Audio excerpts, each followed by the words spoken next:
Hello, everybody. We are live with JOBS3 AMA, and we have Brendan today speaking to us. Hello, Brendan. How are you? And welcome, everybody. Just by the way. Yeah, doing great. Thanks, Bea. Happy to be here. Glad to talk about what's coming up, 3 Protocol and JOBS3, our latest edition. All right, so I do have a couple of questions for you guys because you are developing a couple of things, and we are just gonna talk in particular about jobs, and just like a person who's working in in this space, I'm pretty intrigued with what you guys have over there because sometimes I have people messaging me like, "Hey, do you have any jobs for me?" And that's like a true story. I used to like handle a couple of mod jobs for other people as well and have like a team, and people still call me these days, and it's so good to have everything in one place. But we're gonna get to the utility later on. Right now I would want you to introduce yourself and the team behind 3 Protocol and Jobs. Yeah, sure. Absolutely. Thank you. So, as we mentioned, 3 Protocol is kind of the basis or the overlying umbrella project that all of our individualized, decentralized marketplaces are going to fall under. So with 3 Protocol, essentially what we're aiming to do is build out the decentralized version of e-commerce. And what we mean by that is decentralized marketplaces for jobs, for products and services, for like an Uber, for purchasing food like Deliveroo, buying and selling cars, everything that you can kind of imagine that can be done online as a transactional site. We want to make a decentralized version of that. And so what we're doing is combining our 3 core pillars of technology, one being ZKP, Zero Knowledge Proof, to create protected, secure, anonymous identities. We use AI in multiple forms, which I'll dive into. We have about 5 and even now 6 different forms of AI that we've built ourselves from the ground up. Also we use try-proof smart contracts, and our try-proof smart contracts help to make sure that transactions are kept secure, as well as our DAO, which is a DAIO, basically an AI DAO, all run off varying smart-proof, try-smart-proof contracts. So the first platform, the first marketplace that we're building out is JOBS3. Yeah, we can dive a little bit more into that. The team behind 3 Protocol is quite vast. It originally started with our founders who had the idea of JOBS3, but a much kind of more infant idea than what it's developed into now. And that was just for the fact that Louis was hiring a lot in Web3. He was often involved in recruitment and found it hard to find a pool of good talent. So the idea for having a jobs board that was specifically for Web3, for crypto jobs and hiring is where it all started out. We later then introduced, or 3 Protocol actually brought out the idea of JOBS3. We kept Louis and Grant, the founders, on board. And we started to implement these 3 kind of core pillars of technology. And so to dive a little bit more into that, the center of what 3 Protocol is our ZKI3s. Now that's the Zero Knowledge Proof digital identity. And what happens with that is it allows you to build out a on-chain reputation, but without having to go through traditional KYC checks. You don't have to necessarily upload private information, or if you choose to, then the way that it's done is it's verified through, again, a smart contract, which verifies it, scans it just to prove that you are who you say you are, and then it takes a hash of that information, and then it deletes it off its own system. So there's no recording of your information anywhere. If any authority, government agency, anyone like that was to come to us and say, this user with this username, we want more information about them for whatever reason, all we can give them is a hash. And in fact, it's double hashed, but the way that hashing works is it can only go one way.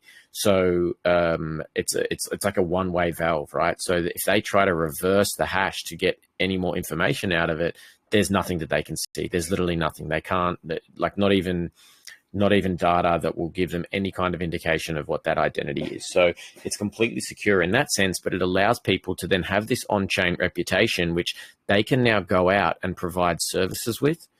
And same as like Fiverr or Upwork or eBay, where users, they are given a star rating, you know, they get a rating out of 5 stars. And so then that becomes their reputation that they then have to be able to operate as, whether it be a freelancer on JOBS3, whether it be a seller on what we've nicknamed as 3bay, the decentralized version of eBay, or whether it be a decentralized Uber driver or anything of that nature. So that's the ZKI3s. The question then comes about, if you've got a hidden identity or an anonymous identity that you don't know necessarily who you're dealing with as the end person, doesn't it open you up to vulnerabilities with security and privacy? And that's where our smart contracts come into play. So the way that the smart contracts work, if in any instance there's an agreement between a service provider and a purchaser, then the smart contract acts like an escrow account. So the two parties agree on what it is that they're going to exchange and for how much money or type of crypto they're going to sell those services for. Those funds are then uploaded, or they're transferred, and they're stored within the smart contract. Now, the service provider knows that, okay, this person has paid for the services, but I just don't have the funds yet. Now, this is the same as Fiverr and everything works now currently. However, it's controlled by a custodial intermediary business that have the power to withhold those funds should they choose to. Now, say with JOBS3 or any of our marketplaces, once the work has been completed, say it's a freelancer, digital graphic designer has made some logos for a company. They provide those logos. The company is happy with it. Both parties sign off. Then those funds are released from the smart contract automatically to the service provider. Happy days. Everything is all good. Now, where it really gets its power is if there is a dispute. So if the company who has hired the service provider, they've said, hey, we want these 4 logos. The graphic designer only provides 3 logos. And they say, oh, look, you know, we realize that we've found the best solution already. There's no need for a 4th one. You know, look at that. It's so good. It's such a beautiful logo. You should just choose that. There's the 3 that you need. You've got your other options, but realistically, we've already found the best one. So no need to do any further research. Well, the business who has hired this service provider can say, well, hold on a minute. No, we wanted 4. We wanted 4 options and we want to have the choice. So they can raise a dispute with the DAO. Now, the DAO operates whereby C-level team, as well as any of our users who hold 0.2% supply of the token or more, they're invited up to vote on the DAO. So both parties, in the instance of a dispute, they're going to have 24 hours to upload their data, their evidence from each side of what's happened so far throughout the relationship about this service that's meant to be provided. And then the DAO will assess the evidence that each side has uploaded, and they will make a decision on should the funds just be released back to the person who originally uploaded them and the deal is closed, or has the service provider provided, you know, have they really done the job that was agreed to in the beginning and the money should go to them? Or there may be another option whereby they say, okay, well, the smart contract will hold on to the money until you've completed the task. You have the option to provide a 4th logo, and then should you do that, then you'll receive your funding. So that's how they go. Well, sorry. Well, I really love this approach because it's very democratical. Because, you know, especially with this kind of work, there are many cases when people don't agree to something, like there is a good job that was done or not. People are happy or unhappy about it. And the fact that you guys have like a DAO and people can vote is really good because it actually solves a lot of disputes, like you said. You know, that was actually my question, but I wasn't even able to ask it because you are faster than me. And again, I really love this approach that you guys have because, you know, in this line of work, things like that happen. And it's best to kind of choose the democratical way. Yeah, absolutely, right. And we know that unfortunately in Web3 there's a lot of bad actors out there. There's a lot of scamming that goes on.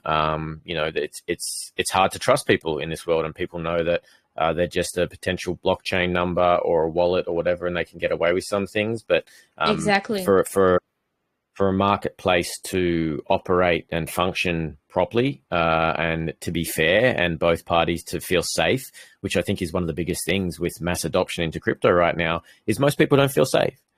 Most people are confused. You know, there's wallets, and you've got to have 12 words or 16 words, or you know, and they hear about all of these, you know, big you know, FTX and exchanges and stuff getting hacked, and you know, all of this crazy stuff going on. So the biggest thing we feel is for users to feel safe and to feel secure. So we've tried to come up with this kind of three-pronged system that covers all angles and makes it a safe place to operate. All right. I do have an additional question related to that.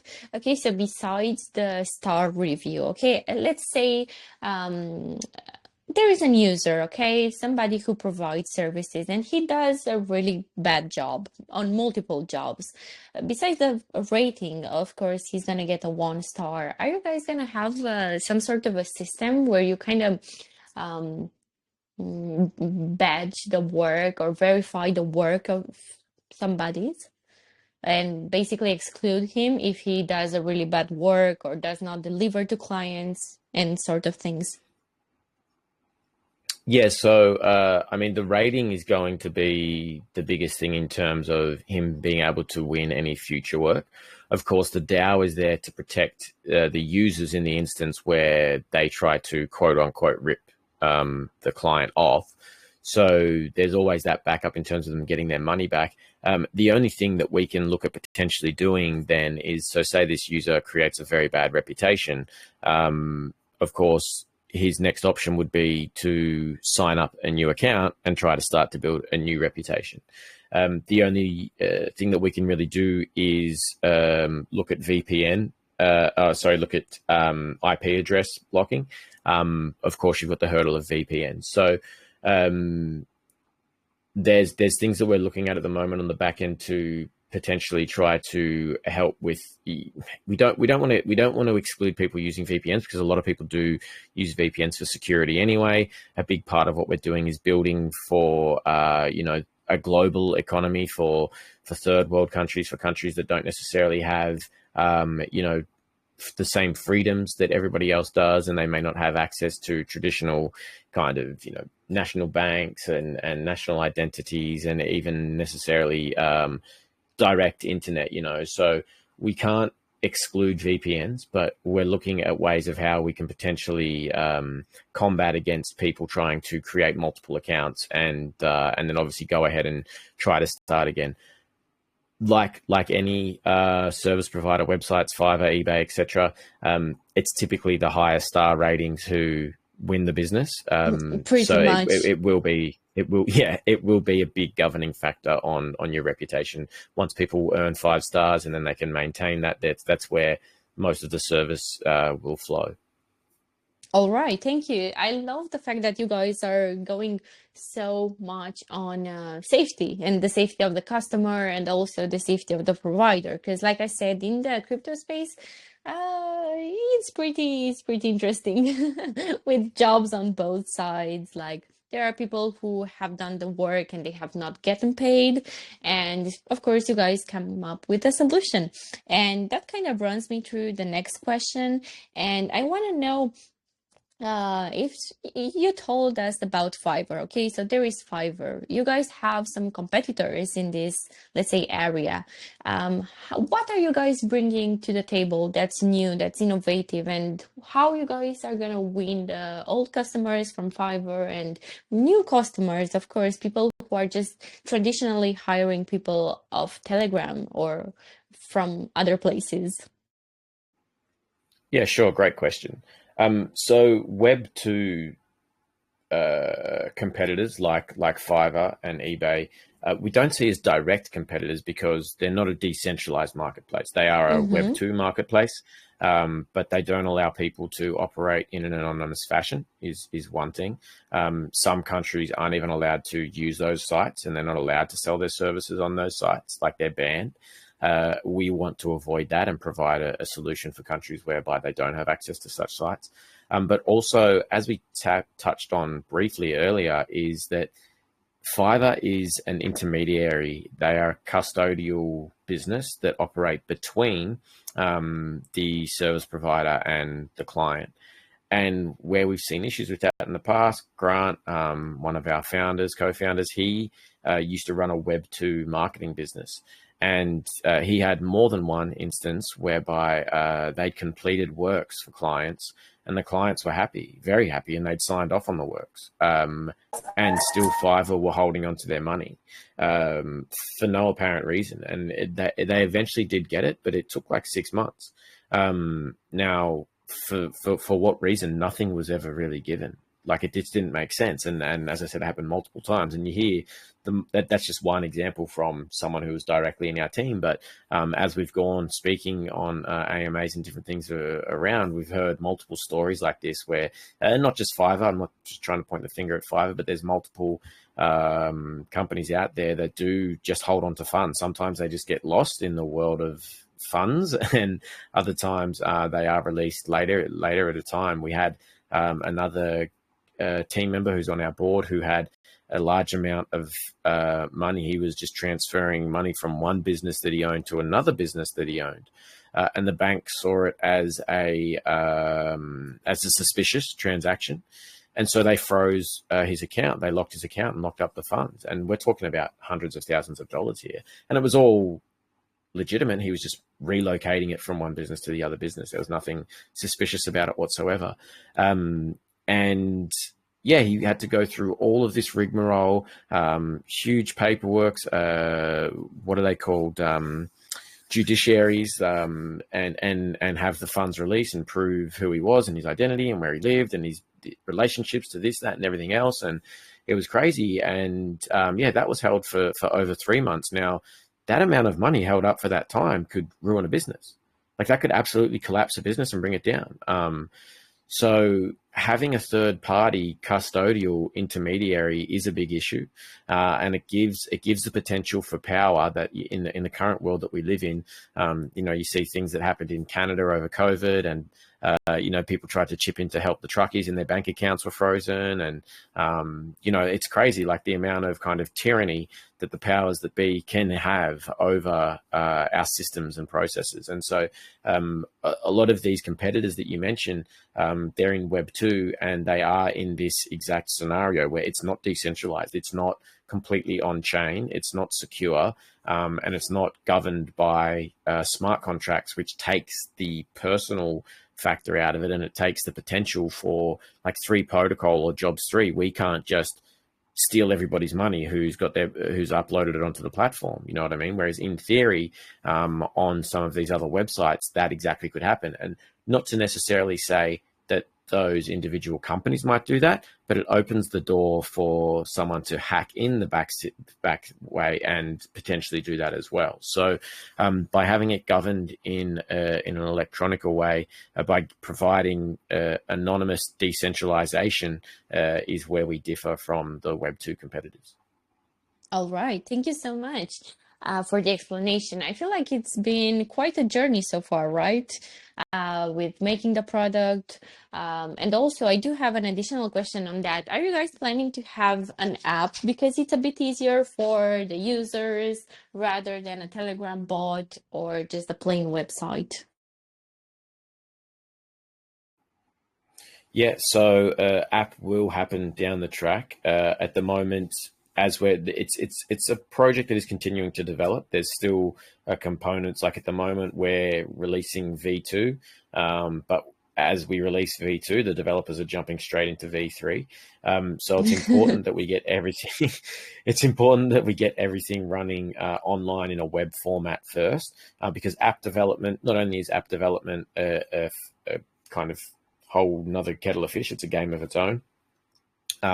It can be quite expensive to go and do alterations and make changes. Like every time you want to make an update, both the App Store and Google Play Store, they charge you to update the app.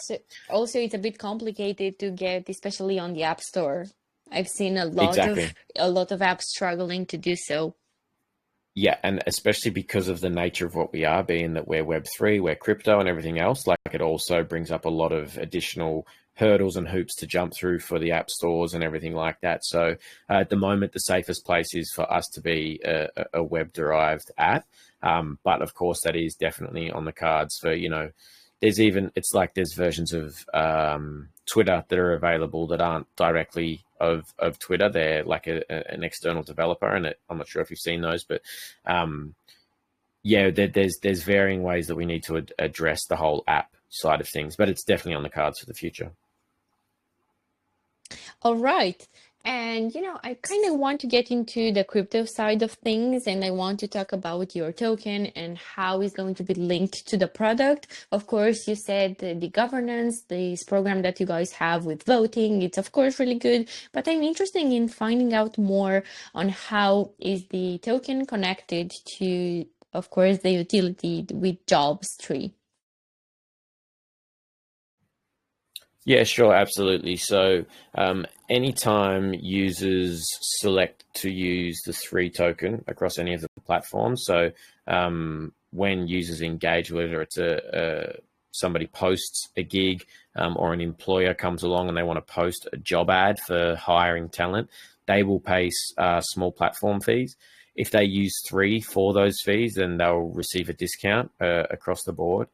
So that's one utility. Of course, rewards. So at the moment, we also have a Telegram bot that helps to, if you've got a Telegram group whereby you have people coming in saying, hey, can we speak to marketing? We provide X, Y, and Z services. I make stickers, or, whatever it is. If you've been in any Telegram group in Web3, then you've seen how many people come into groups and they try to sell their services. Now this JOBS3 bot that we've developed, that basically will send them a response letting them know that we may be interested in the services they're providing. If they can simply go ahead to this platform and fill out their details, if what they're providing is something we're interested in, then we'll get back to them.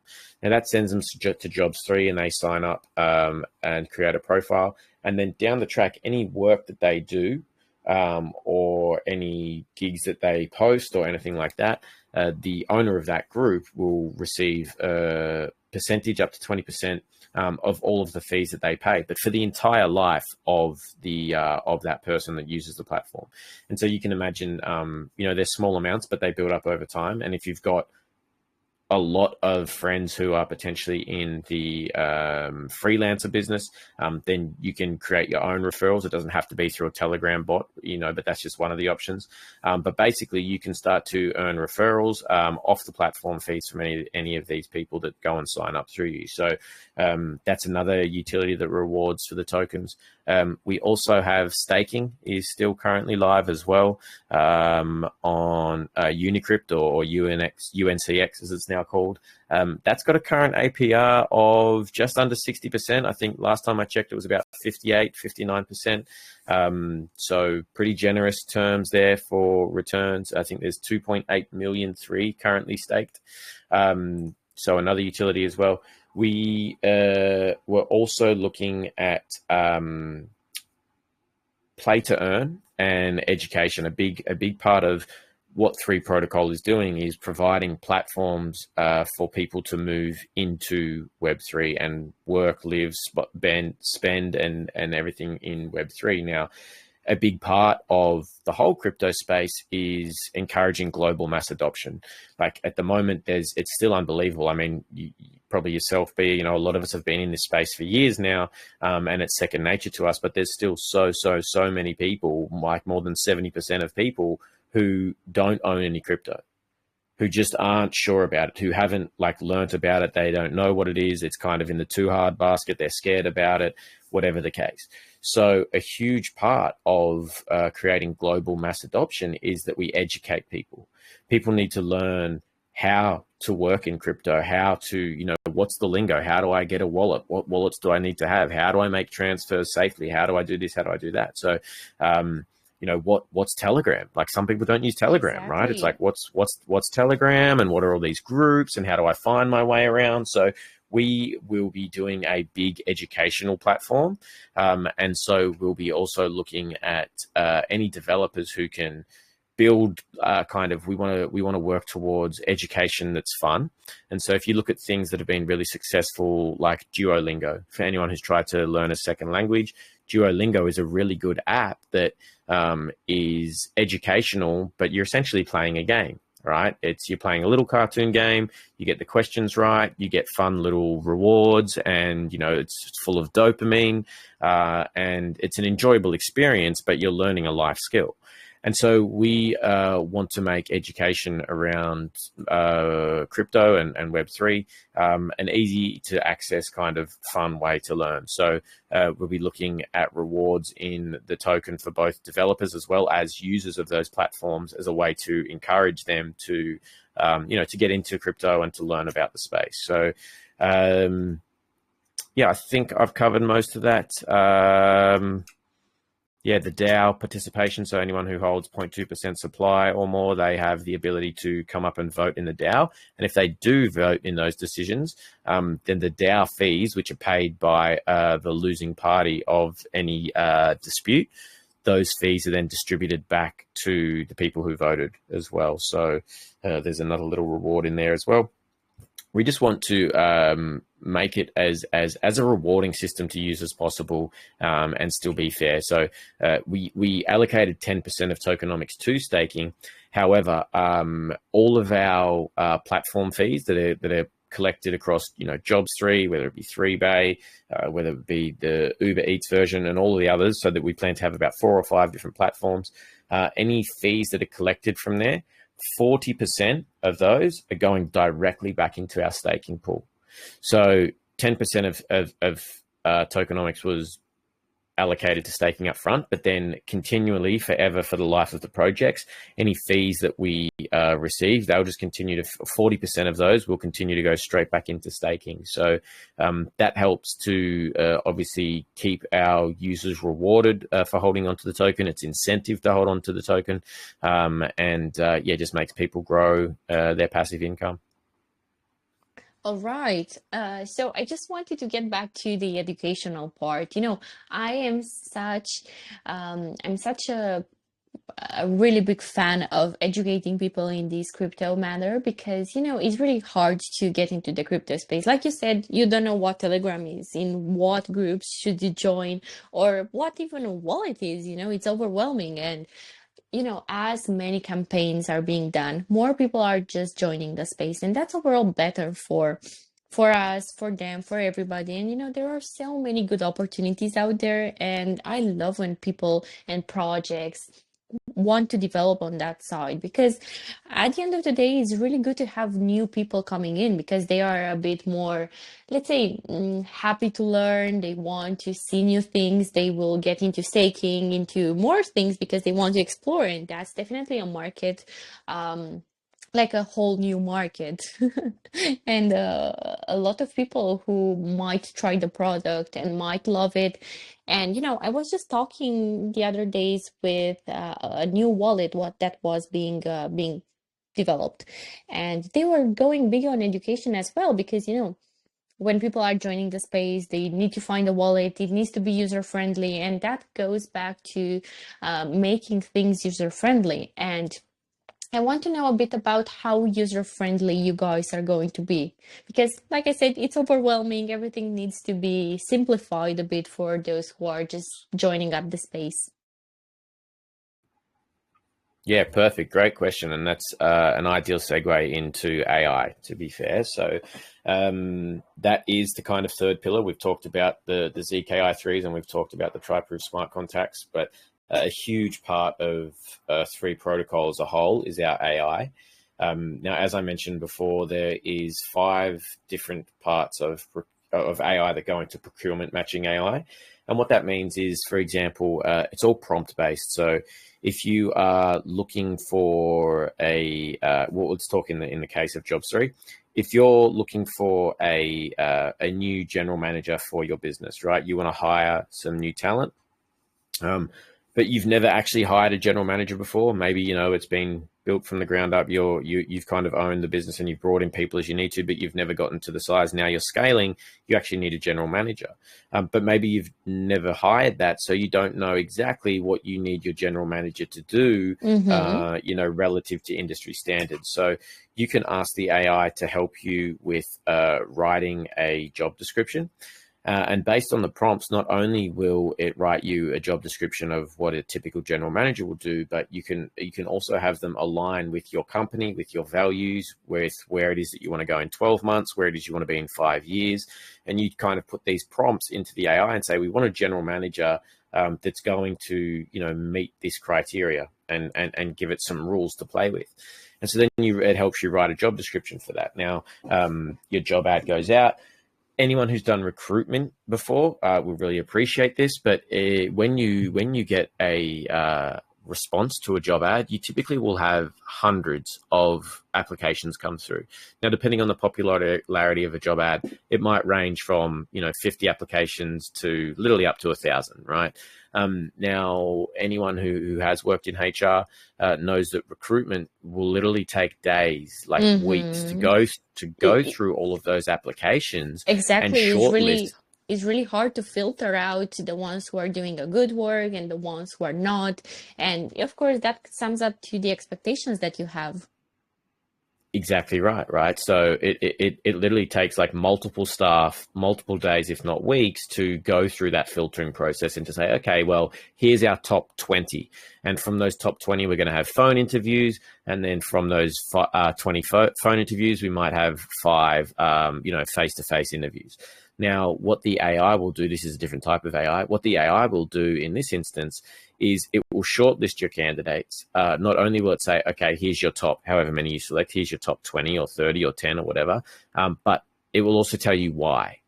So again, based off your prompts. So typically the type of searching that we see now is keyword searching. When you go to Google, it's keyword search. When you go to eBay, it's keyword search. Amazon, anything like that. You put in a couple of words of what it is that you're looking for, and it basically goes out and searches the internet or its database, whatever it is that it's searching, and it brings in any, websites, articles, blogs, etc. Anything that's pretty much product related. listings that has any one of those single words that you put in. Exactly, and Now, that's a bit frustrating because you might be looking for a book and then you find out an article about something in the title of the book, and it's just really bad. Overall, I just want to say thank God for the AI because it makes our lives easier, right? right. And you spoke about like user experience, and it all comes down to like we spend so much time online as humans, modern day humans. We spend so much time online, and it also is cause for so much distraction. Now, obviously in business, time is money. If you can streamline your time online and streamline your processes, then you can use that time to either A, scale your business and manage that better, or B, step away from your business and spend time with your family, and your business can run itself, So both very important things. So the AI in this instance, it's going to shortlist your applicants, say, here's our top 20, and these are the reasons why. And with prompt-based searching, it means that all of those answers are very much tailored to a user's specific needs.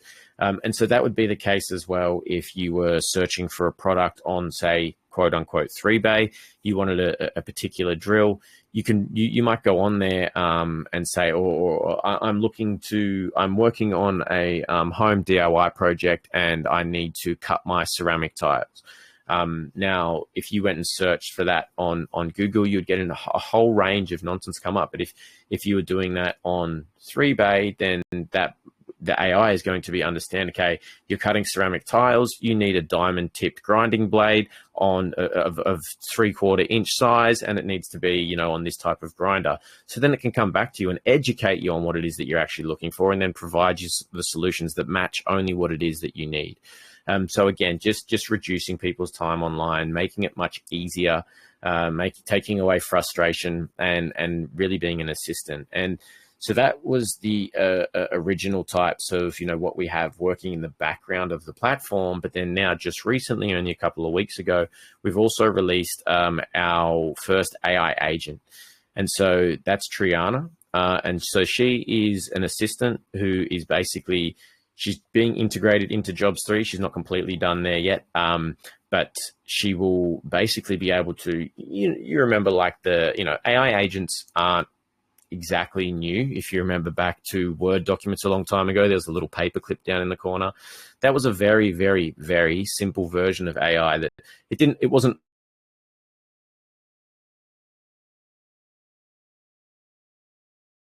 Oh, all right. That might be the bot if he didn't complete the captcha. Let me just check with him for a second because he cut out for me. Okay, and he's back. And everything should be ready to go. You should be able to speak now. Yeah, sorry, I'm not sure what happened there. I think I might have just clicked the button. No problem.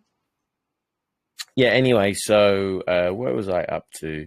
Yeah, so that was on the Word document. You had the little paperclip in the corner. That was not quite AI, but kind of AI. It wasn't a learning form of AI. It wasn't machine learning.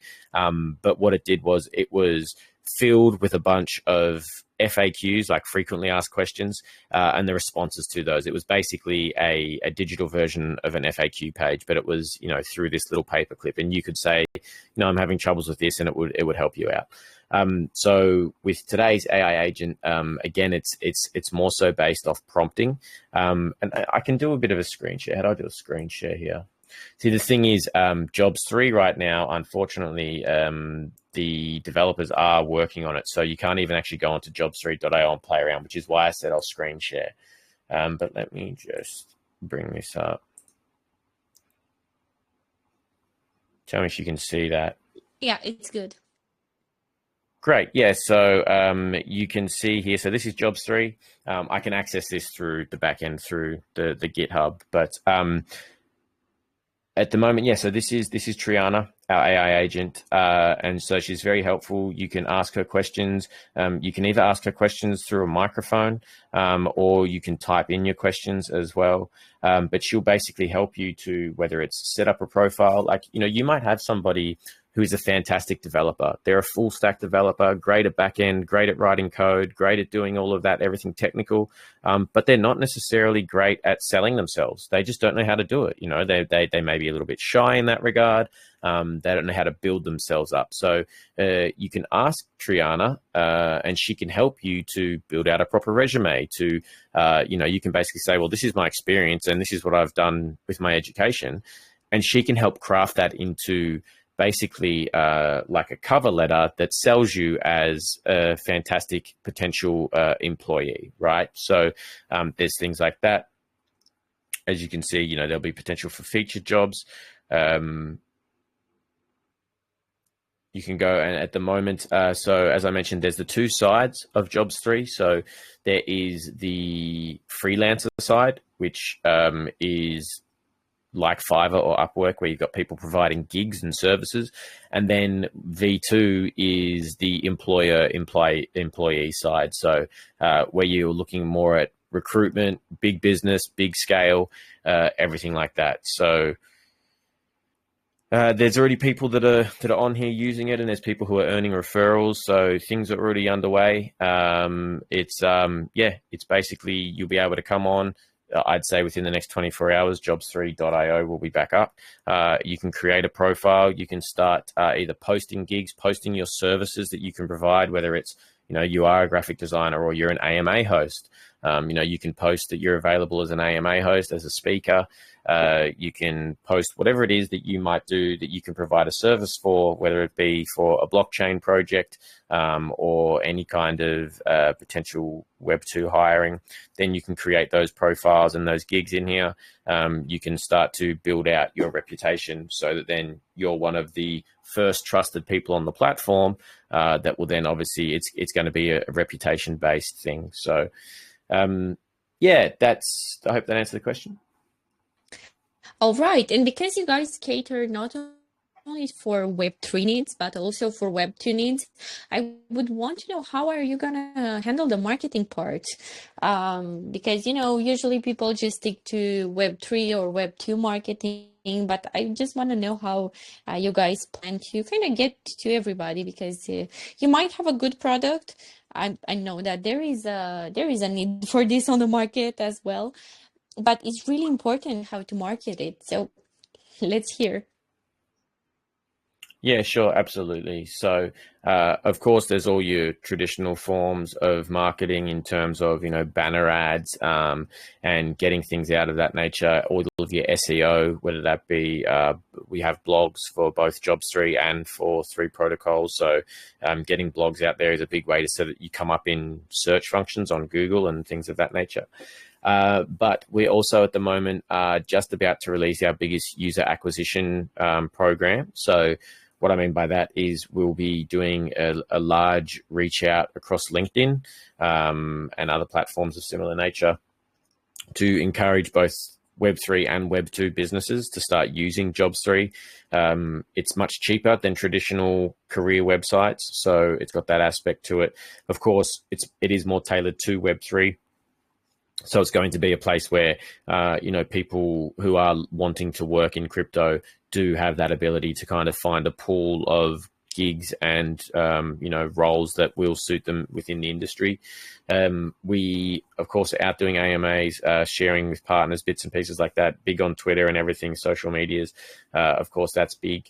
And we'll be going to in real life events and everything as well. Of course, when you've got, crypto fairs, where you've got kind of functions around the globe. We already have been to a few across the UK, be it Token 2049 in Dubai.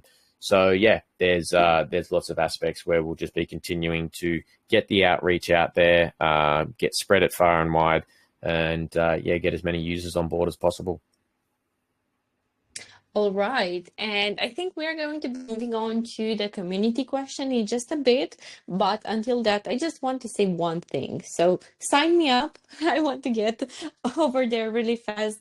And yeah, I really love what you guys are doing over here. And I will be looking at it on my own. Yeah, awesome. Absolutely. We welcome you. And hey, look, get in there, and if once you've signed up, you can go over to the left-hand menu and you can get your referral code. And then anyone else that you encourage to join the platform, any fees that are paid by them for life, you can earn off them as well. So it's a great way to obviously get yourself set up and start earning a reputation. And then also you can earn referrals off anyone else who you share the idea with. Yeah, it sounds like a win-win situation for me. Absolutely. Okay, and in the meantime, I see we have some raised hands, and I'm just gonna unmute Leo right now. Hello, Leo, can you hear us?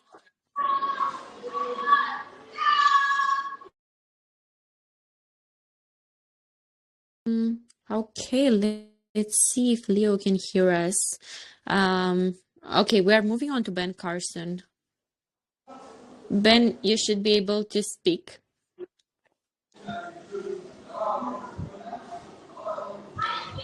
Oh, and we have Bruce over here. Hi, Bruce. Do you have a question for us? Yes, ma. Good day, ma. How are you doing, ma? Hello. Doing great. How are you? So, well, I'm doing great, ma. So, can I go with my question, ma?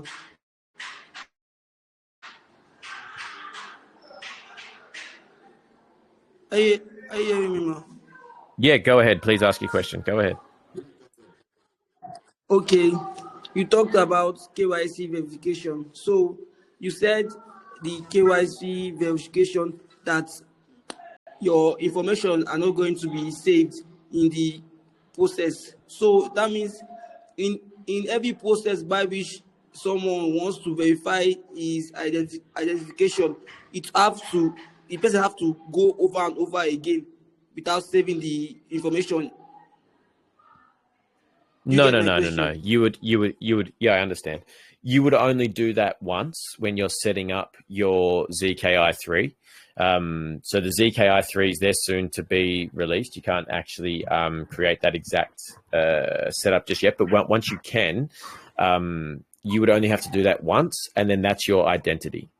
So then that's it then, and then you will just continue to build off that reputation. Does that make sense? Yes, sir. So, can I go with some more other questions? Sure, go ahead. I would want to stick Okay, to sir. one question per person, but if you do have any additional question, you can ask them in their main chat. I just want to let everybody speak, okay? Okay, man. Just last question, man. So you talk about a AI assistant, that the AI assistant is going to help you set up your space. So if someone is not actually from, like, someone is not speaking English and does not understand the language the AI assistant is actually texting with, or if it's a voice integrated AI assistant or texting integrated AI assistant, if someone does not understand the English the AI assistant is speaking with, how will somebody go about it? Are you people planning or implementing a translator in the AI assistant to help people with other languages to communicate with the AI assistant to help them open their spaces?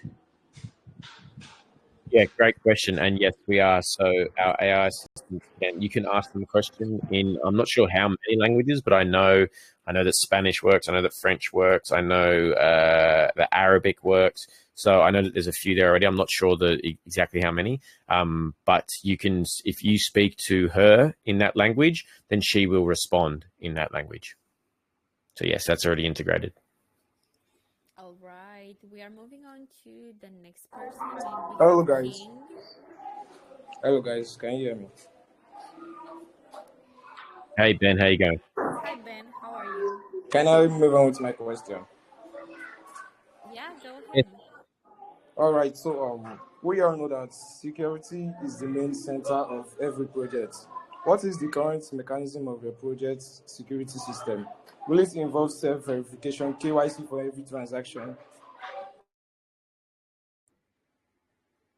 Sounds like you weren't listening to the AMA, Ben, but our whole system is based around how KYC and security works. So maybe have a re-listen, buddy. But that is exactly what we're focused on. Yeah, so just a reminder for everybody, we are going to have the recording posted on the channel. Okay, man. Okay, So and we are one moving on one to quick one. King. How many percent of the tokens will be locked, and how many will be burnt? Can you tell us how the token is going to be split? Yeah, sure. So 85% of liquidity is currently locked, or 84.5, because we gave away 0.5 as an airdrop. So 84.5% is already locked, and we have already done some burns. I'm not sure exactly off the top of my head how much that was. I think it's something like 750,000 tokens. We had a KOL who burnt some. We did a burn ourselves as well. So yeah, we are focused on making sure that the token is deflationary, to obviously help with it not become an inflatable asset like what we see with the US dollar. We want it to increase in value over time. Okay, Brendan, thanks for the great Thank you answer. for the questions, Ben. Okay, I just unmuted King Rezel. Hi, King, can you hear us? Hello guys, how are you doing? Hello, we are doing great. How are you? Great. So my question is, how can we protect the server buyer from scammers? How do we protect from scammers? Yeah, sure. So, I mean, that's where the smart contracts come into play. So, if whether it be that you're hiring a service provider in the form of a gig on JOBS3, or whether it be that you're ordering a product off a marketplace like 3Base. So, say you order a pair of shoes and you order a size 10, and when you get those shoes, there's one size 10 and there's one size 12 in the box. The funds for that transaction would still be held in the smart contract, and you wouldn't sign off to say that you're happy for the funds to be released. You would raise a dispute. And so then the dispute would be raised. It would be concluded that you take a photo of the shoes saying, look, I've got two different size shoes. Or maybe the shoebox arrived empty. There was no shoes in it at all in terms of a scammer, right? So you can raise the dispute. Then the smart contract for the DAO, that won't release the funds to the seller. So the seller will just never receive their funds unless they correct the issue, and you do receive the right shoes, then the funds will be released. Otherwise, the funds will just be returned to the buyer. Oh, okay. Okay, thank you. Thank you. I wish you all success in your project, and thank you for answering me. Good luck, guys. Most welcome. Thank you. Greetings to the team. Hey, Jeffrey, how are you? Greetings to the new team. Hi, Jeffrey. Do you have a question? I want to ask my question. Okay, go ahead. Greetings to the team. I want to know what struggles in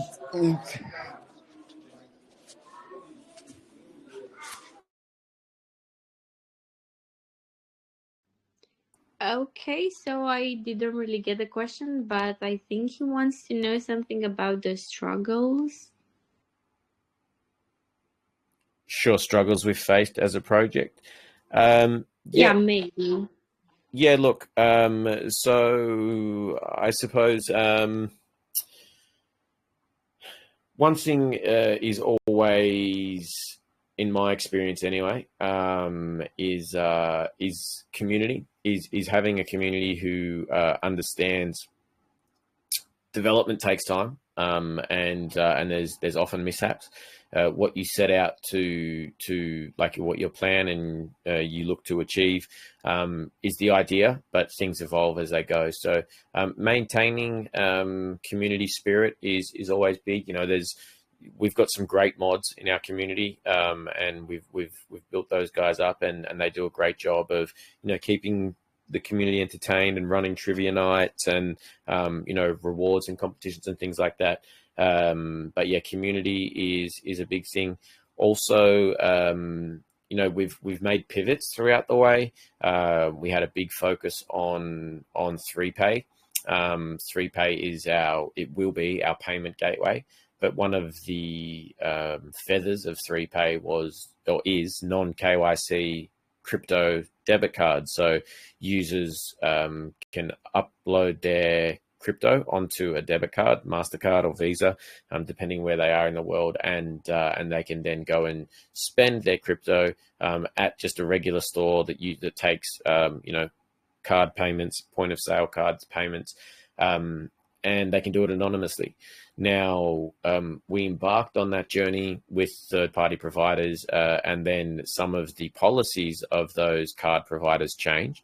And so then it meant that, you know, essentially we were letting down some of our users, but it was out of our control. It was on a third party. So that's been a struggle, I suppose. You know, that's taken up a lot of team time in terms of resolving customer disputes and just being customer service liaisons, which thankfully we've gotten through it, and most of the community is pretty understanding. As I said, unfortunately, it's a third-party provider and it's out of our hands. But you know, there's struggles like that. Just keeping customers happy and keeping community happy and vibing, I think, is one of the biggest struggles of all utility projects. You want people to be loyal and stick by you, but it's understanding that in the crypto market, it's such a fast-moving market. There's fun and flashy memes and things like that, where you can, you know, people try to, they're high risk, but they can be high reward as well. So often people want that fast gratitude and the instant kind of gratitude, and they look to get those quick wins. But utility projects, I think, hold a different value. They're more for the long-term investor. They're more for people who go, okay, I'm just going to throw some money into this, and I'm just going to leave it and let it sit there. And I know that in, you know, a couple of years' time, it's going to be worth 10, 20, 30x, you know, potentially whatever it is now. Whereas, yes, trying to educate newcomers to the space that utility projects are a longer hold, but they can be a bigger payoff in the long run and a safer payoff in the long run, I think is one of the struggles for all utilities. Yeah, I feel like all the projects kind of struggle at some times, but it's important to know how to handle it and what should you do afterwards so you can fix it and overall improve everything. So again, thank you. I think we do have time for one last question, and I'm gonna unmute Luigi right now.